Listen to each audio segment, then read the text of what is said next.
कैसे पता करें कि किसी नंबर के एंड में जो है ना नंबर ऑफ ज़ीरो कितने होंगे, या किसी प्राइम नंबर को मल्टीप्लाई करेंगे तो टोटल नंबर ऑफ ज़ीरो जो है उसके एंड में कितना होगा, वो क्या चीज़ डिटरमाइन करता है। तो ध्यान दीजिएगा, the number of pairs of the prime factors 2 and 5 determines the number of zero at the end of the number. मतलब किसी नंबर के एंड में एक जीरो होगा, जीरो की संख्या एक होगी कि दो होगी, कि कोई नंबर जीरो से एंड करेगा कि नहीं करेगा, ये डिटरमाइन कौन करता है, तो उसका प्राइम फैक्टर डिटरमाइन करता है। कौन करता है जी, तो उस नंबर का प्राइम फैक्टर डिटरमाइन करेगा। जैसे मान लीजिए ना, आप एग्जाम्पल के लिए 10 को देखिए, ठीक है। तो 10 में एक ही जीरो क्यों है, इसलिए जीरो है एक, क्योंकि जब 10 का प्राइम फैक्टर किए तो 2 आया है और 5 आया है, ठीक है। अब मान लीजिए 100 को लीजिए, 100 का जब प्राइम फैक्टराइजेशन कीजिएगा तो 2 दो बार आएगा और 5 दो बार आएगा, ठीक है। नेक्स्ट, अगर आप 1000 को एज ए एग्जाम्पल कंसिडर करें तो 1000 जो है इसमें 2 3 बार आएगा और 5 3 बार आएगा, इसका जब प्राइम फैक्टराइजेशन करेंगे। तो किसी भी नंबर के एंड में जीरो की संख्या कितनी होती है, ये कौन डिटरमाइन करता है, तो उस नंबर का प्राइम फैक्टराइजेशन डिटरमाइन करता है कि नंबर का प्राइम फैक्टराइजेशन करने पे, ठीक है, दो कितना आता है, दो की संख्या कितनी होती है और पाँच। अगर मान लीजिए कि दो जो है अगर वो 3 बार आ जाए लेकिन 5 जो है एक ही बार आए, तो लास्ट में जो नंबर होगा ना उसका एंड में सिंगल जीरो होगा। जैसे 2 का पावर 3 करते हैं तो कितना होता है, 2 का पावर 3 करने पे 8 आता है, तो 8 को 5 से मल्टीप्लाई करते हैं तो क्या आया, 40 आया, ठीक है। तो हम यहाँ ये कहना चाह रहे हैं कि किसी नंबर के एंड में ना, जैसे यहाँ 40 के एंड में एक जीरो आया, ये क्यों आया, क्योंकि इसका प्राइम फैक्टर में दो जो है वो 3 बार आया लेकिन 5 एक ही बार आया है। तो पेयर ऑफ 2 and 5 आपको देखना है, क्या करना है, पेयर ऑफ 2 and 5, और इसका पावर देखिए। जैसे पहला चीज़ पेयर ढूंढिए 2 और 5 का कितना है, और 2 और 5 का जब पेयर ढूंढ लिए तब क्या देखिए कि 2 का पावर कितना है,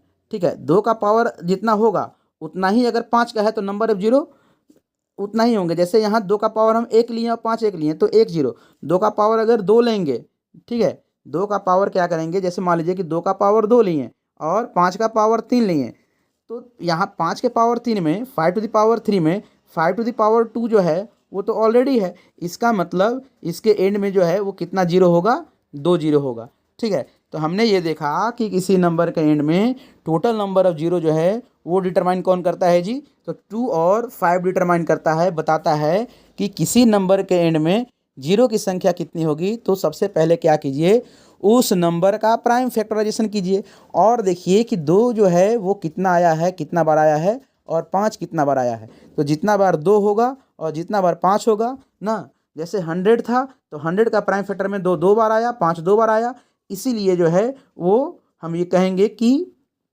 2 के पावर 2 इंटू 5 के पावर 2 में जो है नंबर ऑफ जीरो कितना होगा, तो 100 होगा।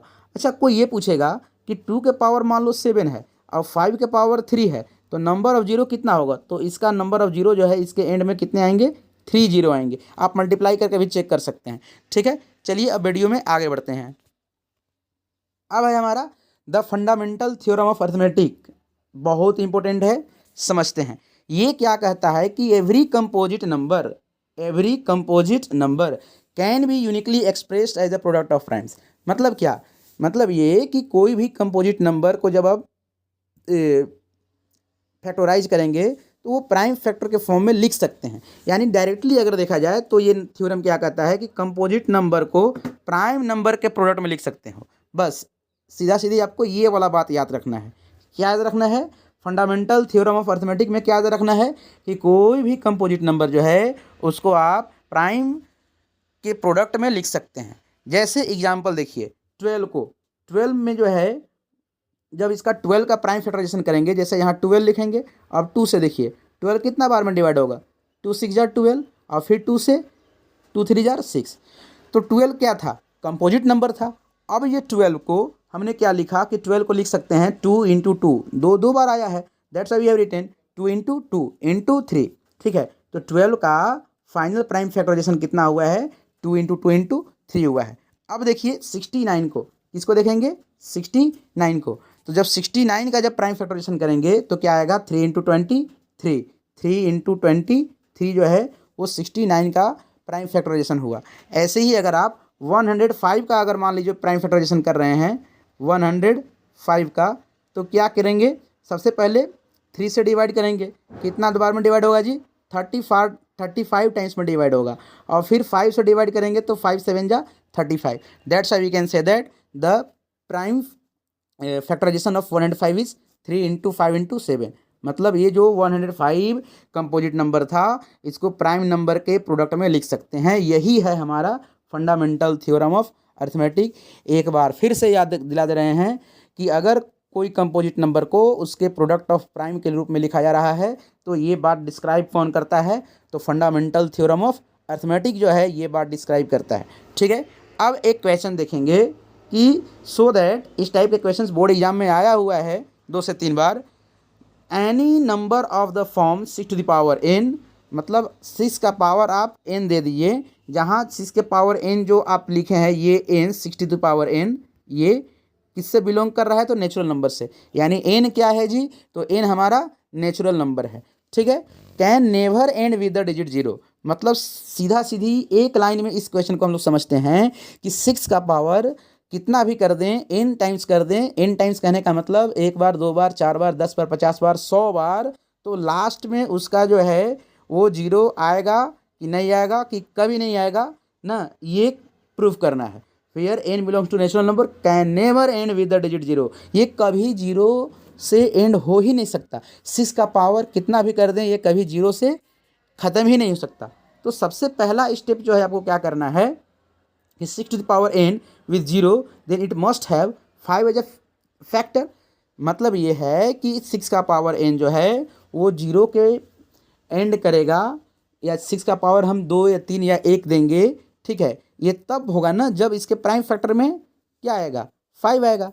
तो सबसे पहला स्टेप क्या करना है आपको, यहाँ से इस स्टेप से ध्यान देना है। 6 के पावर n को आप लिख सकते हैं 2 इंटू 3 के power n, 2 into 3 to the power n। अब देखिए कोई नंबर है a और b और इसका पावर n दिया हुआ है, तो आप इसको लिख सकते हैं a to the power n into b to the power n। ठीक है, यानी इसीलिए ये हो गया 6 टू द पावर n जो है वो 2 to the power n into 3 to the power n। यहाँ हमने ये देखा कि 6 के पावर n में जो है वो 5 तो आया ही नहीं, और जब 5 आया ही नहीं therefore so 5 is not a factor of 6 to the power n ना, तो हम कह सकते हैं कि 6 टू द पावर n जो है वो 0 के साथ कभी एंड ही नहीं करेगा। एक बार फिर से इस क्वेश्चन को हम समझा देते हैं।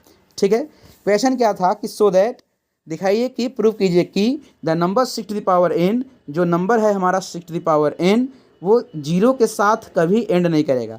मतलब 6 का पावर कितना भी कर दें तो 0 नहीं आने वाला है। तो ये क्यों ऐसा कंडीशन आएगा, तो सबसे पहले 6 को प्राइम फैक्टर के फॉर्म में लिखेंगे, पहला स्टेप। तो 2 इंटू 3 6 होता है, इसका पावर क्या कर दिए, n दे दिए। अब n जो है वो डिस्ट्रीब्यूट हो जाएगा 2 के पावर n के फॉर्म में और 2 के पावर 3 के फॉर्म में। ठीक है, यहाँ हमने ये देखा कि इसके पास 6 के पावर n के पास 6 टू द पावर n के पास केवल और केवल 2 और 3 जो है इसके प्राइम फैक्टर में है। ठीक ना, अब चूँकि 5 इसके प्राइम फैक्टर में नहीं है, इसलिए 6 टू द पावर n जो है वो 0 के साथ कभी एंड ही नहीं करेगा।